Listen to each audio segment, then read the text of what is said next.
지금 러일 전쟁 직전의 역사를 탐구하던 도중입니다. 그런데 잠시 그 파장과 오늘날의 교훈을 먼저 알아보고 다시 돌아와서 러일 간의 거래 상황, 그리고 국내 상황 등을 알아보는 순서로 하고자 합니다.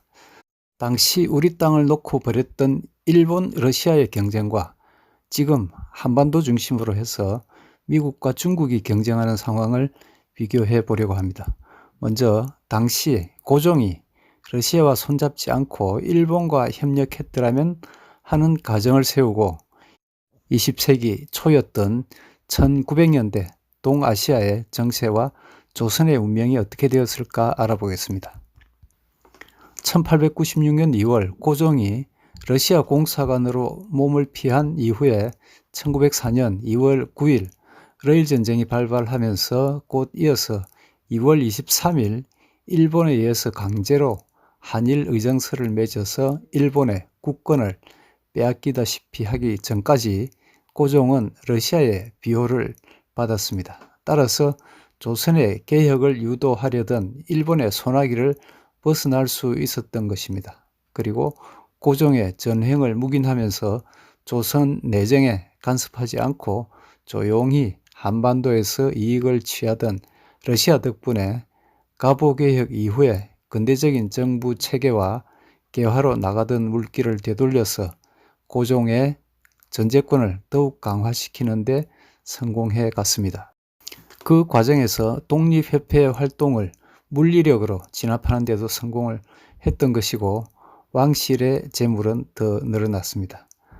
러시아 공사관으로 피신한 이후에 이어진 외국인 투자를 유치해서 많은 개발 사업이 시작됐습니다. 역사책에서는 이를 이권이라고 표현을 합니다. 그것은 그 시기에 아직 정부 차원에서 경제개발이나 경제발전을 추진한다는 의식이 없었기 때문이었지 않겠나 하는 생각입니다. 경제발전을 위해서 축적된 자금이 없으면 자금이 풍부한 외국인들에게 투자를 하게 해서 경제발전이나 개발을 추진하는 것이 당연한 일인데 고종의 정부에서는 그런 개념이 없었기 때문이 아닐까 생각합니다. 그렇게 이른바 이권을 주고 받은 대가는 국가 발전을 위해서 쓰인 것이 아니라 그의 왕실의 재물을 불리는 대로 흘러가고 말았습니다. 고종이 러시아의 손을 잡지 않았으면 그 후 조선, 대한제국에서는 어떤 일이 일어났을까? 이런 가상을 해보는 것은 조선의 위정자가 그 위기의 시기에 올바른 길을 찾았을 경우에 국가 운명이 어떻게 달라졌을까?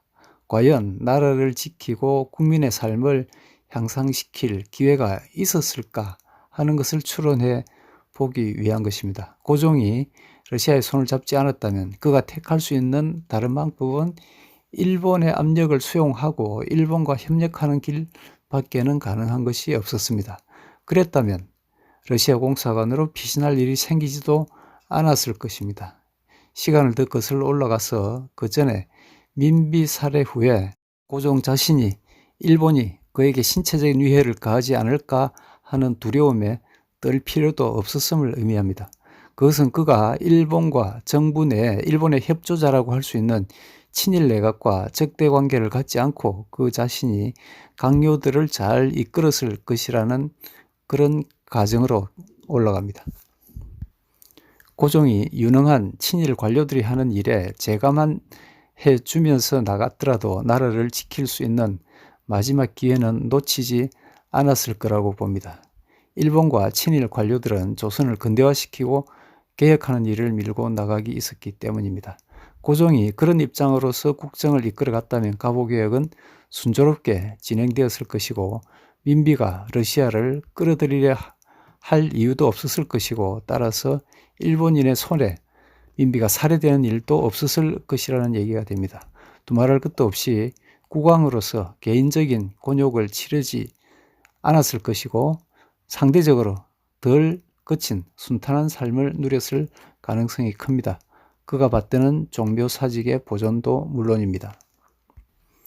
뿐만 아니라 러시아가 한국 땅을 두고 군침을 삼키기는 했을지는 모르겠지만 실제로 소나기에 넣으려는 시도 자체를 하는 일이 일어나지 않을 수도 있었을 거라고 봅니다. 따라서 1904년의 전쟁에서 일본과 러시아의 수많은 젊은 생명이 희생되는 일이 일어나지도 않았을 가능성도 있습니다.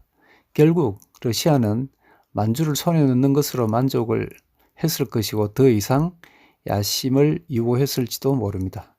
압록강을 경계로 해서 러시아의 남진이 일단락되었을지도 모릅니다. 물론 중국과 만주를 둘러싼 더 큰 차원의 국제정치 역학상의 문제로 일어나는 것은 별개의 문제로 치겠습니다. 실제로 러시아의 정책 결정자들 중에 일부 온건파는 러시아의 목표를 만주로 한정하자는 의견도 있었다고 합니다. 여기서 고종의 행동은 러시아 강경파의 기대에 맞아 들어갔고 그들의 환상을 부추긴 일이 되었을 수도 있습니다. 조선 백성들 입장에서 보자면 나라가 점차로라도 개혁이 되고 국가 지도층의 부패가 줄어들고 삶의 질이 개선될 가능성이 컸을 수 있습니다. 가보개혁의 개혁안들이 제대로 시행된다는 것은 그렇게 일반 백성들의 삶이 개선되는 길로 들어선다는 것을 의미하는 것이기 때문입니다.